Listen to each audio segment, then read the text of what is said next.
Hi my friends, and welcome to our next video on our little journey together where we are discovering how we are creators ourselves and how the life we are living is actually a result of the way we feel, the way we think, and how we see ourselves and our visions for the future. So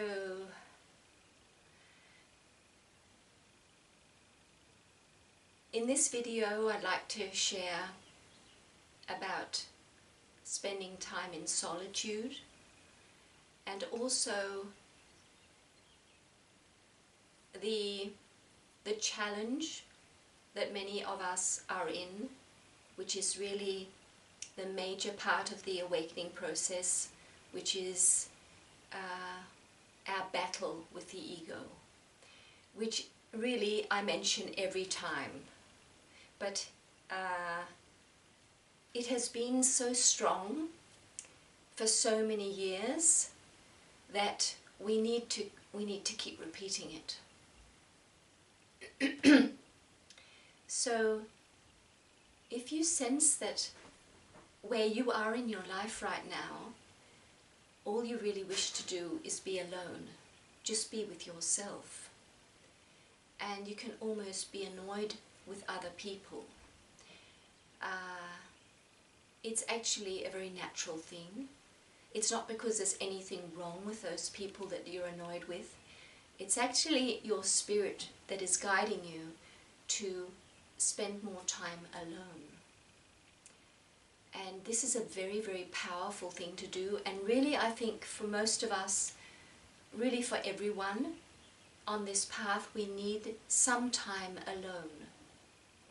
Some need to be very extreme and to just go out into the outbush, the outback, into a cave somewhere, and others can do it in a more simplistic way, and where you still have contact with other people but you just are spending a lot of time on your own. And this is necessary because because we are reconnecting with our true self. We are rediscovering who we really are. And this is an enormous process. And I think, in a way, it's not true for everyone, but this is a more difficult process for men than it is for women. And we're all different, and for some men it's easy. But I think, I just got this morning, that being a man in our society did not really, has really been a very ego-driven thing. Whereas throughout history, women have been more connected to their emotions, and it has been possible for us to be more connected with ourselves because we were at home with the children, protecting the home, and we were sort of in this near place, this inner place. And we were also, we humans, we were also, we women, we were communicating a lot with each other and with the children, bringing up the children, and this also promotes a lot of insight into what do I feel, what do I need to say now in this situation. I need to say to that woman to stop doing that, or whatever it is. Or I might like to share a story. So all this communication and this way of living for women, but also because just the hormonal experience of being a woman, it just promotes more of an inner knowing, and the intuitive nature of us we were more connected with. Whereas men, as a man, you had to go out and be in the exterior. And the man, he found his pride in actually hunting some animal, doing something productive, and bringing it home for the family, for the tribe. And so he found his value in doing something productive. And there was nothing bad with the whole evolution we have been through, but for especially men, I think this process is even more difficult, and that's why in spiritual groups women are encouraged to help the man in their life. If they are with a man, or any men they meet, help them, because this process is easier for us. It's more difficult for men, and as I said, it's not for everyone. So why is this, what is this all about? Well, it is the reason why this is so difficult, and it is for women too, because women have also, we've been brought up in the ego way of thinking, where you had to prove to society that you were valuable. You were not taught as a baby and up through childhood that you are valuable just by being you. You had to produce something, achieve something, show the world your value before the world would believe your value. And this is the ego-driven way of thinking. It is not the Spirit's way of thinking, of seeing ourselves. And so we have really more or less been brainwashed to believe that the only way we can ever feel value is by doing something, producing something, being something different than someone else, standing out of the crowd. And then we will get to the experience, get to the feeling of having this deep sense of value. But the thing is, it was not a really deep sense, because it wore off. Because when you couldn't do that thing anymore, your value sort of you became more and more devalued, and you had to find something else to show the world that you were valuable. And when you reached old age, as it is now, you're seen with the ego's eyes. You have no value, because you can't really produce anything, do anything. So this this has been so strong, this, and so powerful in our consciousness, in our mind, this way of thinking, and this is something we have to unlearn. And because it has become so deeply ingrained in us, it is like saying, when someone comes and says to you, like I say to you, you are valuable no matter what you do. Even if you do something really, really bad, your value is limitless, it's endless, it's infinite, your value, no matter what you have ever done and will ever do. When I come and tell you that, it's like saying, with the old truth, that you had to earn your value, is saying that water is wet. And now I'm coming to you and saying water is dry. That's how different this feels for us. So we have to actually get to switch this whole thing around and completely deconstruct this very, very, very strong construction that has been built into our mind, and be brave enough to actually start to question the truth of it. So actually being prepared to say, okay, well, is water really dry? I mean, that's how extreme this feels, because because this belief system is so strong in most of us. So we have to be prepared to say, okay, whatever I have believed, all the truths I thought were right, they might be wrong. And when we do that, when we take that step and just, as I've said so many times, just let go and decide that, okay, I've lived my life this way for so long, I can feel it's not working, it's definitely not working, I'm not feeling joyful, I'm not feeling content, and I don't feel valuable within myself.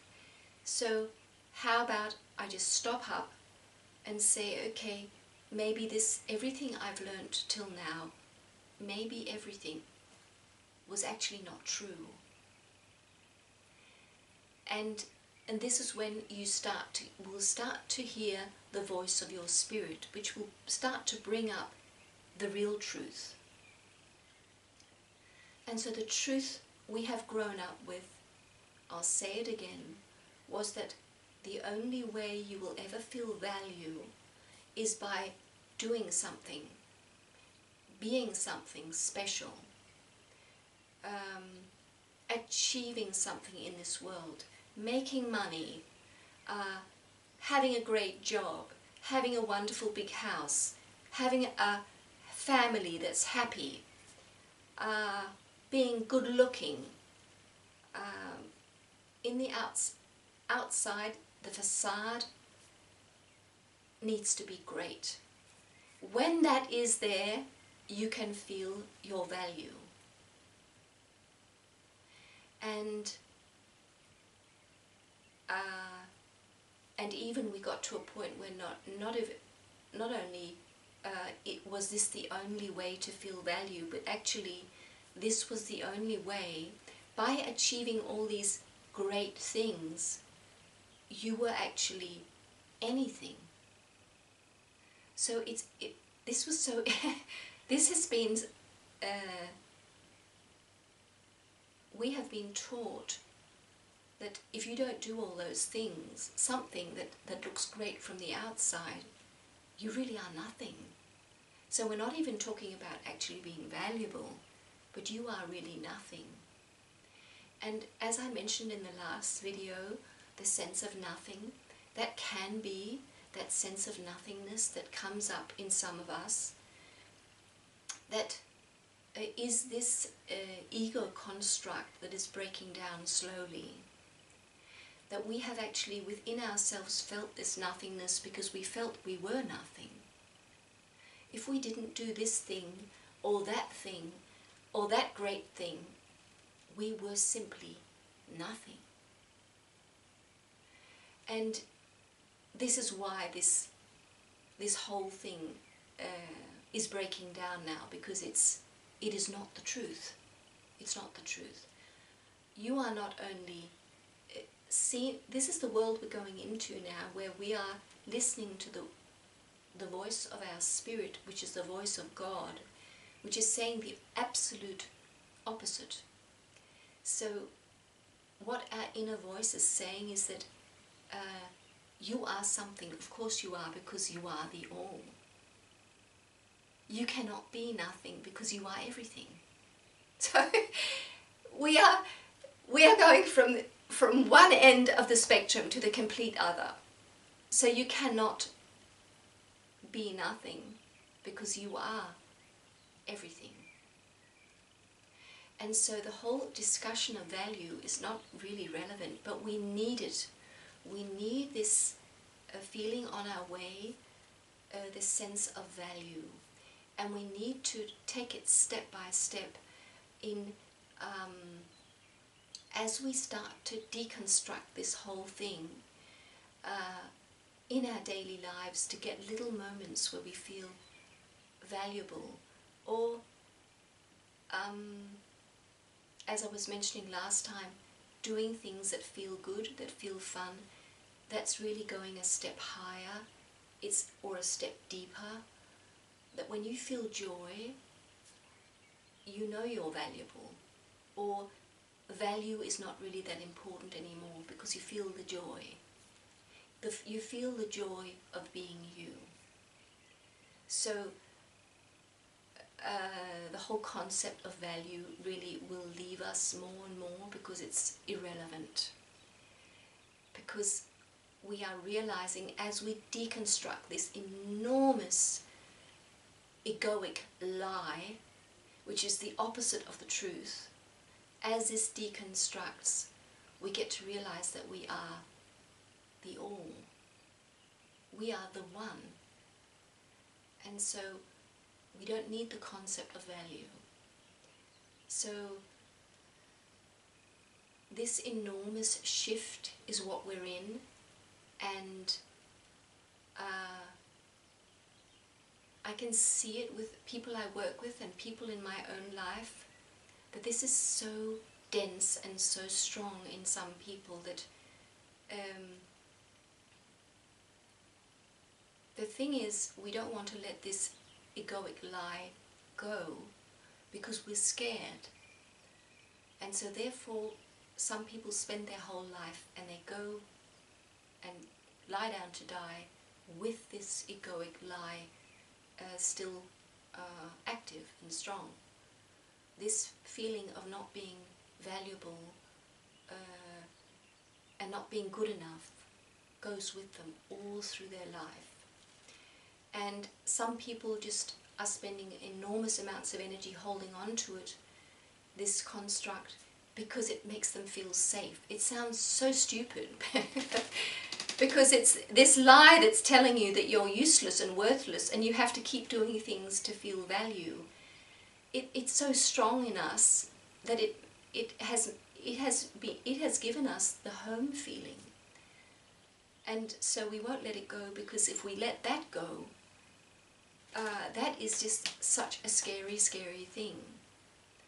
So, but one day we will let it go, because we realize that I will never be able to do something in the exterior world that will make me deeply joyful and content. It's impossible. Because the deep joy and contentment comes when the spirit awakens. The spirit is allowed to come forth. That is the only pure joy. So,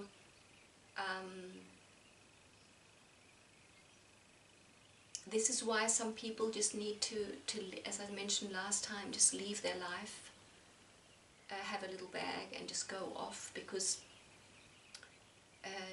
it became so painful and so difficult, and so they go into, and it can be very, very helpful, because you're leaving the job, you're leaving all these images, all these masks, all these achievements, and you're just becoming like the monk.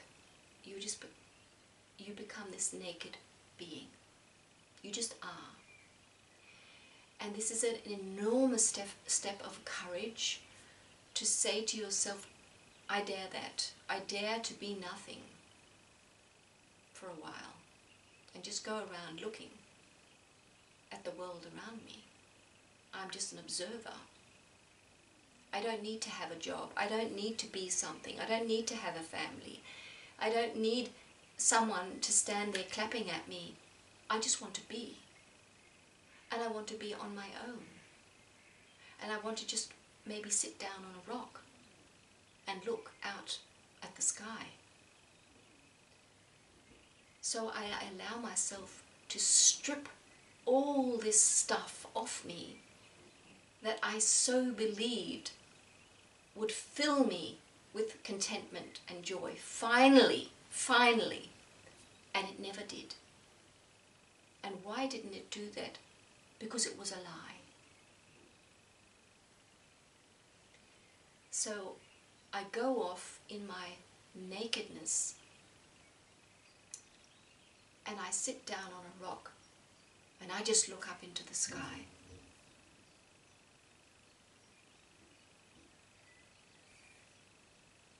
And now I allow myself to go into that nothingness, which I've felt all along within me, this hollow feeling of being no one, being nothing, I'll just allow that feeling to be there for a while. And as I sit here looking up at the sky on this hard rock, I just become so aware that I'm alive. I'm breathing. And for the first time in my life, I get this enormous feeling of gratitude that I can actually see, I can hear, I can feel the hard rock under me. I can feel the grass between my toes. I'm alive. I'm here. And I can say to myself, my God, my God, I survived that hell on earth that I've been living in for so long. And I don't want any of that anymore. No more. This feeling of being here and being me and being alive is all I want.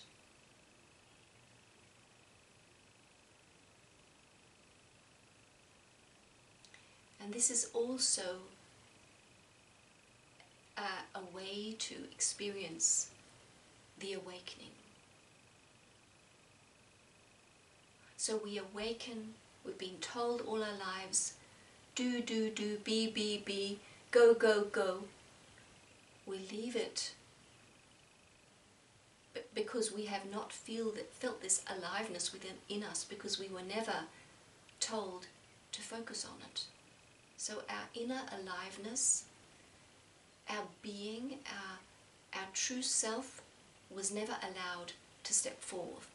And now that we have left all this and we're just sitting there on this rock, then we get to feel our aliveness, our being, the true one that we are. And from now on, we have a completely new starting point. Beforehand, we went from the nothingness and we had to we were trying to become the all, and it didn't work. So by stripping all that off ourselves and just leaving that whole thing and sitting there in our nakedness, then the allness comes. And it comes by not trying to be something, not trying to make a lot of money, not trying to have a great job and a great family and a great house. It's when we stop trying to do that and we just let it all go and we sink into ourselves, we realize, okay, I am the all. I don't need to create the all, because I am the all already. I am the one. And my main chore in this lifetime is that's really why I came. I came to Earth to discover exactly this. That I am the all. And I can unfold in this lifetime something, I can create something, have a family, build a beautiful house, maybe. But I will still feel that I'm the all. It will not add to my magnificence, because the magnificence is already there.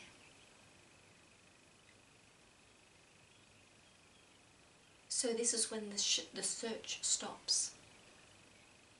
And the desperation, all this that we've experienced, that's when it all stops.